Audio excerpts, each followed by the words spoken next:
ActiveCampaign fields. Usefulness level, very high. These things are absolutely critical to using ActiveCampaign well. And ActiveCampaign does a great job with their custom fields, better than some of the other email platforms out there.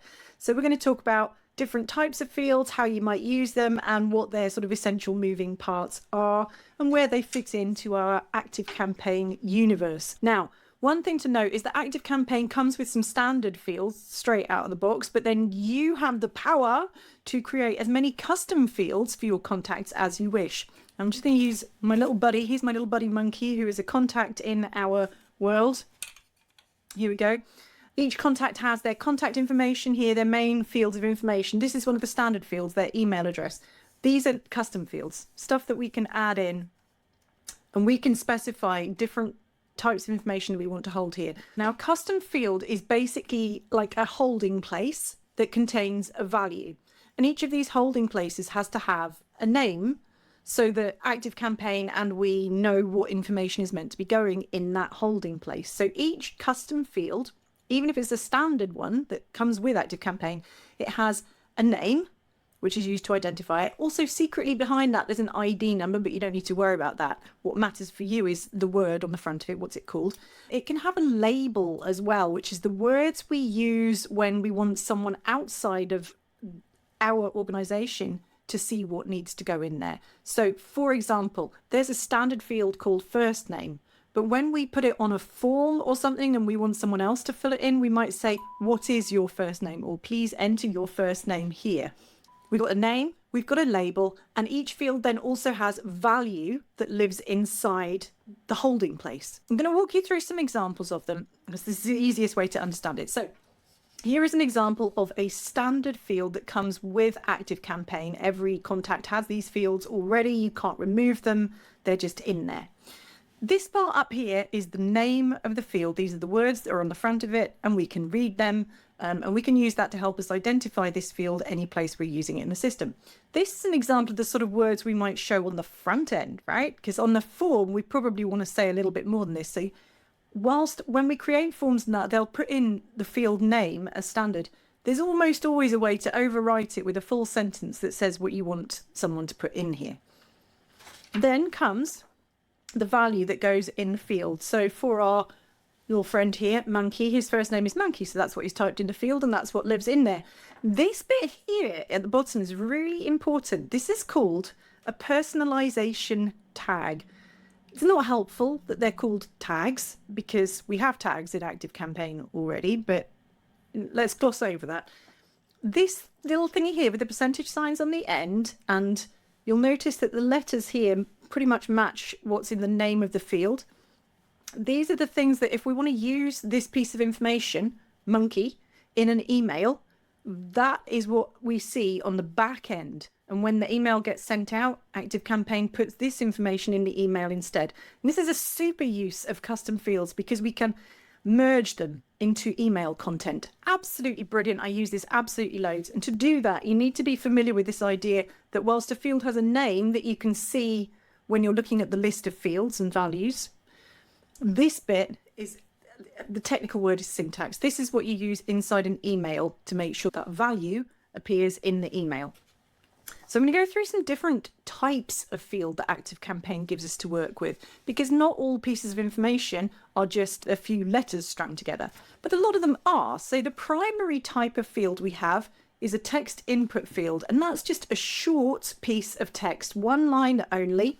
And here is an example of that in use. If I wanted to know from my contacts what their business name was, I would have a field called business. I would make it a text input type. I would ask them, what is your business name? Monkey would fill in monkey business. So that's the value that's in the field.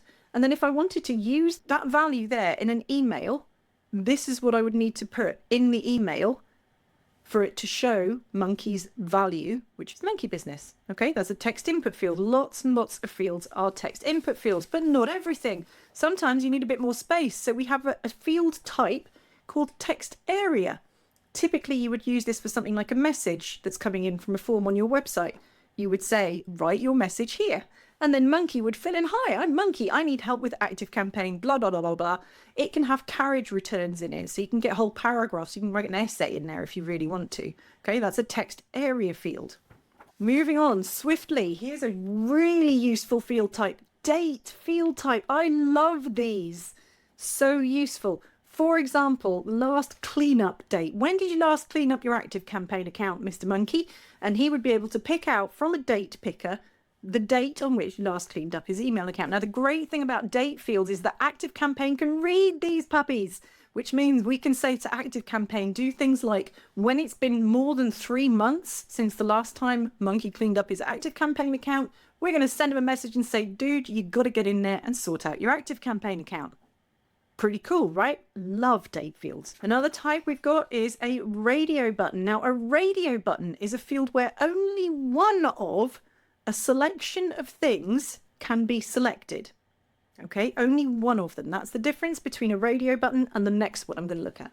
So here's an example. We might ask Monkey, how much help do you need with your ActiveCampaign account? That's the words. The field is called help needed.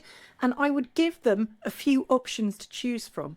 Now, there's no restriction on how many of these you can have, as far as I know, but with radio buttons, you probably want to stick to maybe 6 or fewer. Otherwise, it gets a bit much on the eyeballs to see what's going on. And these can be internal, or they can be things you show to people.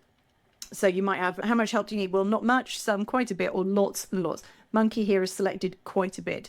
So if I go and look at this field on the contact view for Monkey, what I would see is the words quite a bit written in their value there. Okay, that's a radio button. Very useful field type. I use that a lot. And here is my other favorite type. I'm sorry, I shouldn't have written in red on red. That was just silly of me. Okay. This is a checkbox field type. The primary difference between a checkbox field type and a radio button field type is that with a checkbox, you can choose more than one option. That's it. It's really all you need to know. They work in much the same way. You specify a list of options for the values, and whoever's filling it in, whether it's you on the contact view or it's the contact or you're updating it, whatever, they can tick a number of different things. So my question here was tick where you need the most help. Do you want help on forms and lists and automations and fields, or maybe just one or none of those things? Okay, so a checkbox, super flexible. These can be harder to work with than radio buttons, though, for technical reasons to do with what's on the back end. We have got this selection of different types of data that can go into ActiveCampaign. And whenever you create a custom field, you can have as many as you like of custom fields. There's no restriction. Lots of platforms have restrictions. ActiveCampaign does not. What you need to do is think, okay, what sort of data is going into this? If it's a date, put a date field in there. Don't be typing in a date as a text value, because that's going to hurt. It's going to make it much harder for you to work with that information. My other hottest tip, whenever you're dealing with any custom field, is to keep the field name itself short. The field name itself is business, and the reason I'm doing that is to make sure that this bit here, which I have to use if I want to leverage this information anywhere in ActiveCampaign, I want that to be short. So what I never, ever, ever do is actually call the field, what is your business name? Don't do that, because if you imagine this, but it says percentage, what hyphen is hyphen your hyphen business hyphen name percentage, that is much longer and harder to work with than just calling it business. And then if you're putting it somewhere that the customer can see it, you can replace that with the words there with the instruction. Okay, so I hope that was helpful to you. Custom fields are fabulous. If you find yourself thinking about using tags and all sorts of things like that, just ask yourself now and again, could this be a custom field? Should this be a custom field? The answer just might be yes for that one. In which case, go for it. Custom fields are ace. Have fun, everyone.